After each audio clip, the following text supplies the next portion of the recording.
Hello everyone. I hope the 5 Defining You challenge is going well. Let's give a few minutes just to see if anyone does get on live tonight. I'm very excited about this little piece.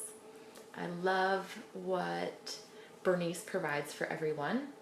She brings so much value to this program, and I'm hoping that I can provide just as much value to you tonight. So we are physical, mental, and spiritual beings, and we can't separate that. So if we have a physical issue, there's always an emotional component to that. But the number one thing to do is to take care of the physical.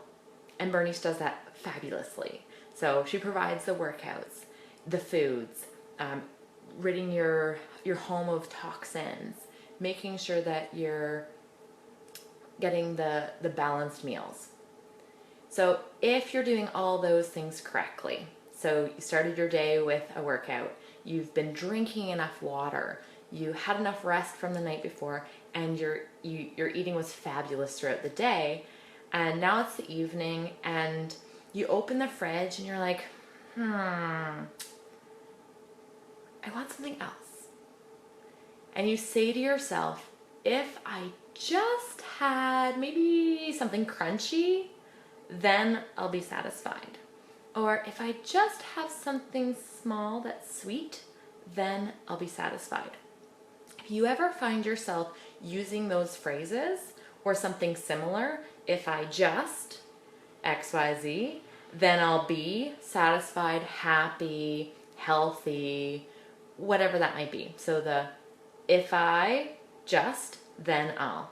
And that same phrase can happen in other areas of your life, not just food, can happen with family. You could say, if my kids just behaved, then we'd be a happy family. Or if I just had a bigger home, then I would feel successful. So there's different phrases. So again, this applies to all areas of our life, but we're gonna focus on the food bit because most people, that's where they're struggling the most, and it's a good place to at least start with the explanation. But again, it applies to everything. So I do have my notes here just to make sure that I'm covering everything that we need to cover tonight. Okay. So I'll give an example in my life where I actually figured out this information, and when I started to apply it, I started to feel happier. I started to really step into my life's path. So what I was doing was, probably for years, I was using the statement, if I just fit into my jeans, then I'll be happy. And I was walking to the gym one day and I realized I was so close to my goal. In fact, maybe I was already at my goal, and I was walking to the gym and I went to repeat that phrase, like, well, if you just fit into your jeans, then you'd be happy. And I was like, wait a minute, I do fit into my jeans and I'm still not happy. And I literally stopped in my tracks and I was like, well, what's next? Like, what else am I supposed to do to feel happy? And that's when I really started to dive into what was I missing? So that's what I'm going to bring to you tonight. So if you find yourself using those phrases, here's what you're going to do. Or if you find yourself reaching for a cigarette or reaching for a drink or food, here's what I want to teach you to do. So before I give you the practical tools, we need to understand where our desires come from, where these wants come from.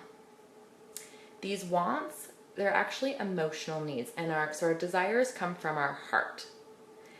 And our intellect, our brain, is what translates the desires. So everything that we do for emotional reasons, but we justify them with logic. And it kind of gets lost in translation because logic can't explain emotions. So let's go back to the example of me wanting to fit into my jeans. What my heart was asking for was for me to have love and to love myself. My brain, my intellect, my logic came up with the reasoning of, Well, if you fit into your jeans, then you're going to be happy because then you'll love yourself. So that's just logic, though. But my heart's saying I want to love myself. So that's our desires come from our heart. Our brain translates them, doesn't do the greatest job. And where we fulfill our desires, that comes from our ego. And our ego sits down in our gut. So in our solar plexus around your belly button. And your ego, it will fulfill your desires, but it has two parts to it. So on one side, you have the angel. And that angel that part of your ego will bring you to your goals and to your dreams, and it leads you on that path. But the other ego that sits over here, that's your devil. And that's the ruler of the devil, the boss, is fear. So fear runs that. And fear tells us that we don't want to change. We don't want to risk making any changes, even if they're to better us. So this guy over here wants us to stay exactly who we are today and make no changes. So what happens when we're trying to follow our desires? We get an emotional battle between these two egos. So fear battle over here, and then our heart's desires are over here. And when these two battle, we have an emotional tension.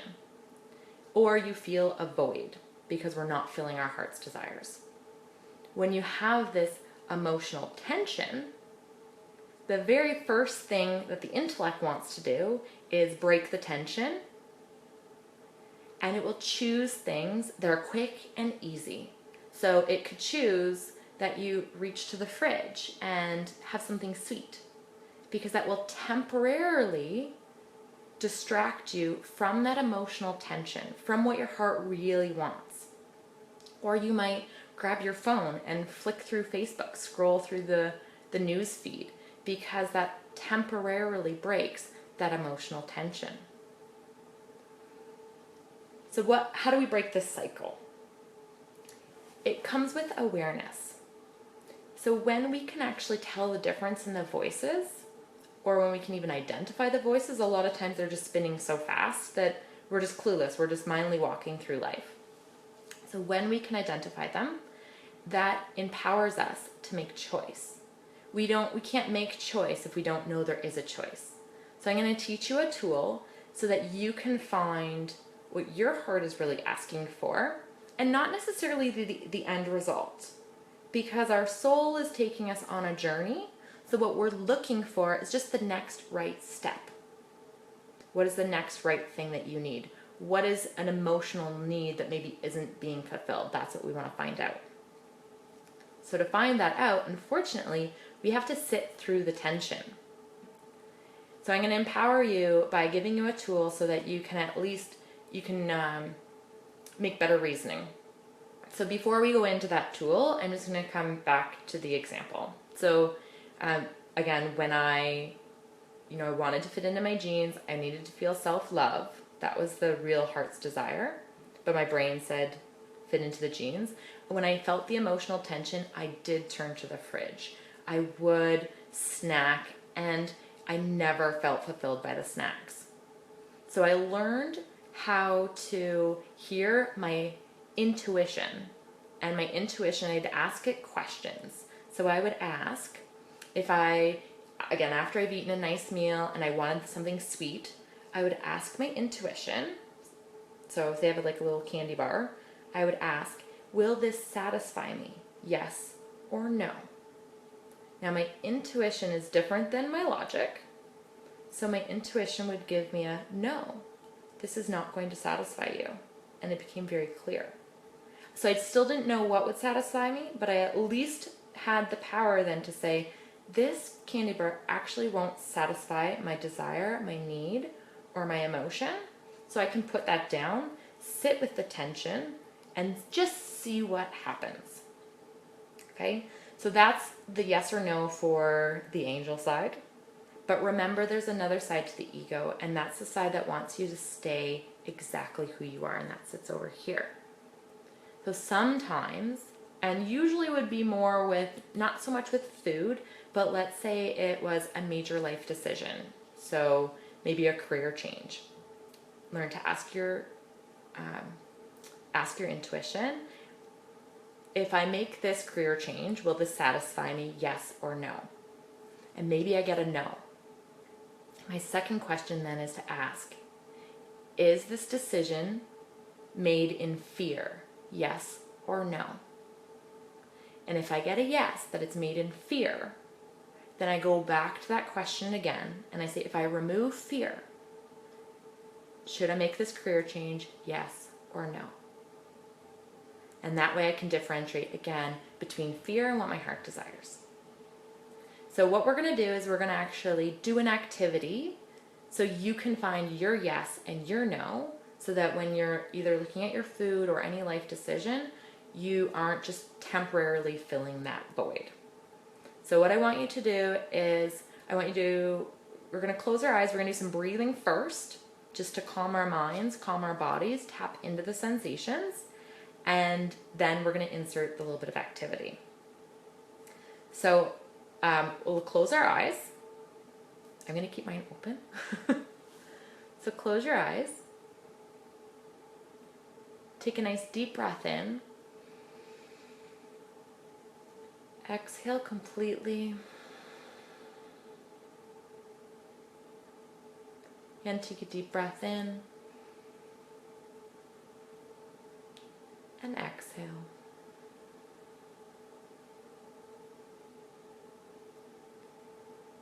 I want you to notice the sensations in your legs. Relax your legs.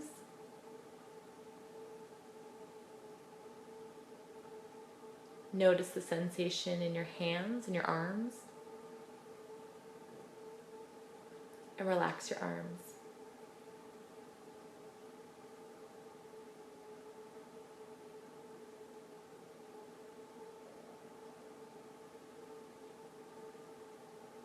Now notice the sensation in your abdomen. Take 3 deep breaths. Relax your abdomen with each breath.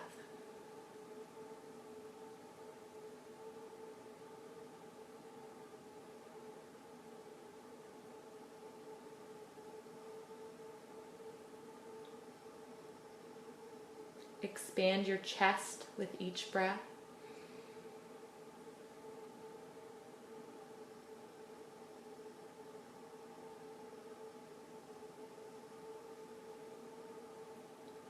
And relax your chest. Now we're going to ground our bodies. So imagine there's roots connected to your feet.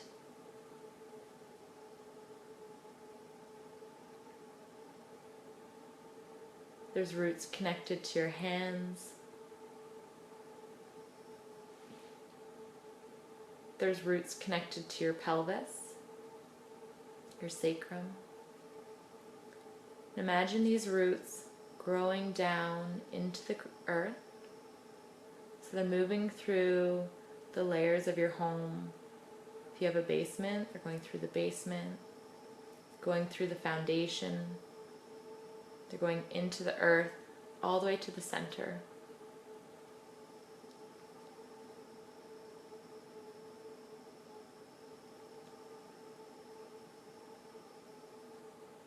Grounding our bodies helps us get out of our out of our head and into our heart, so we can follow our intuition.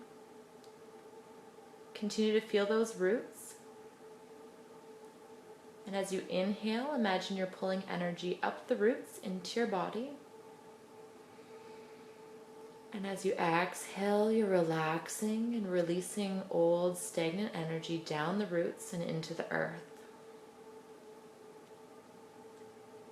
So inhaling, pulling energy up. Exhale, releasing the old.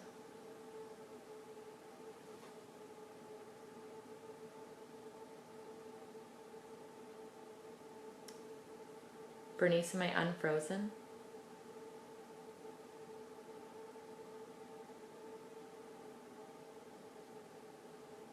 I'll continue. Now notice the sensations through your body.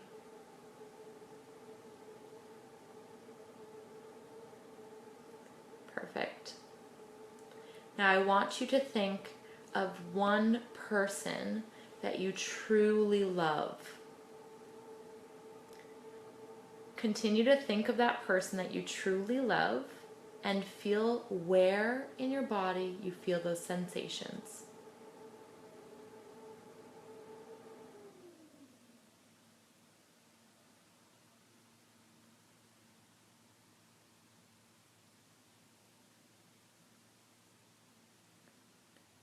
Now think of a thing that you truly love. Maybe it's ice cream.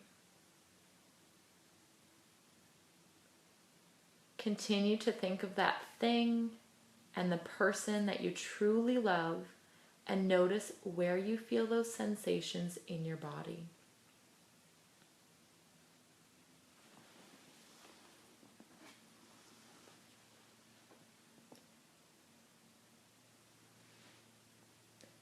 Think of another place that you love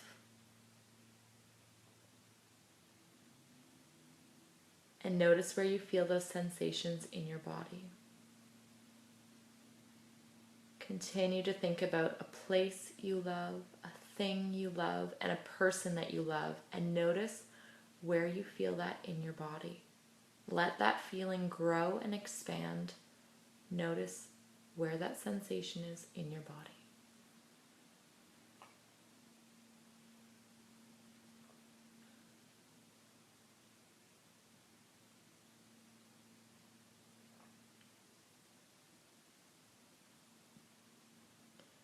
Now I want you to think of a person, place, or thing that you truly, truly, truly hate or dislike.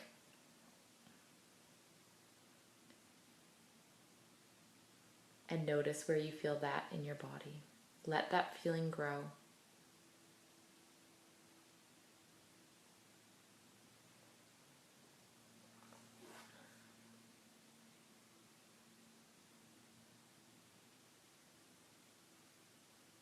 And then let's come back to those 3 things that you love. Person, place, and a thing. Take a deep breath in. Notice where you feel the sensations of love in your body.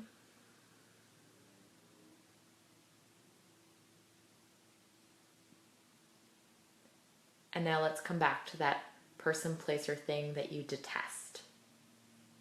And notice the contrast. Where do you feel that in your body?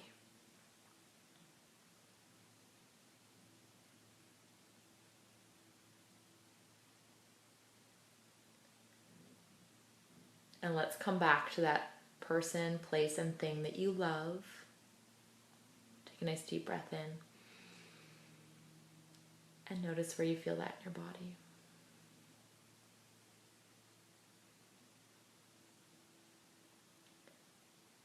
And now think of something that terrifies you.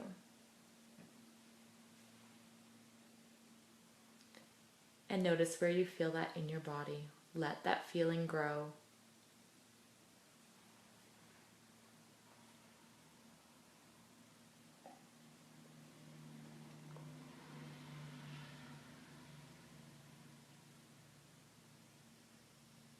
And let's come back to the person, place, and thing that you love. Let that expand in your body. Breathe deeply.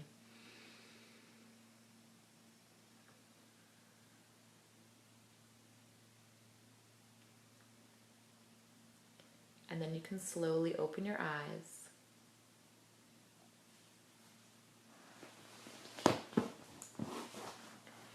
So the purpose of this exercise, the area in your body that you feel the love, that area is your yes.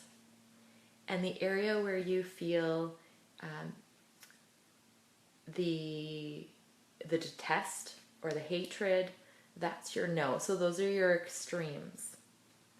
So for me, when I ask myself a question, if I ask, is this the right food to eat, yes or no, I will feel it in my body. The yes for me sits at the upper part of my abdomen, and my no sits in the lowest part of my abdomen. But fear for me sits right above the no, and that's why I always have to clarify between the two. You may feel your yeses and your nos in different places in your body. And maybe tonight you didn't feel it at all. Maybe, Bernice, you feel it too? Good. So for some people, you might not feel this at all.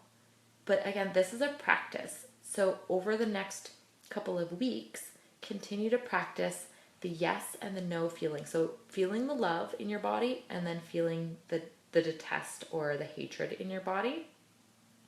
And it's kind of cool because you can practice this any time of the day. You don't even have to close your eyes. You can even do it at the grocery store. Just notice maybe even the colors at the grocery store. Maybe you're looking at two different types of apples. Even just look at the color and just ask yourself, like, which color am I attracted to? Or which food am I attracted to? And it will just start to for you to decipher your intuition. But this is a really good, easy activity to do daily. And it also is a meditation, and it's also relaxing. And who knows what other intuitive messages you might get when you slow your mind down. So pay attention to anything that pops into your head and just see what happens. So if you have questions, feel free to type in. If you have a very specific question, or maybe you have an addiction that you're struggling to get over, feel free to private message me, and we can always hook up a phone call. And I would love to help you with finding your intuition so that you can make the right decisions and you can feel happy and be the best you from the inside out. So that's all for tonight. Enjoy the evening.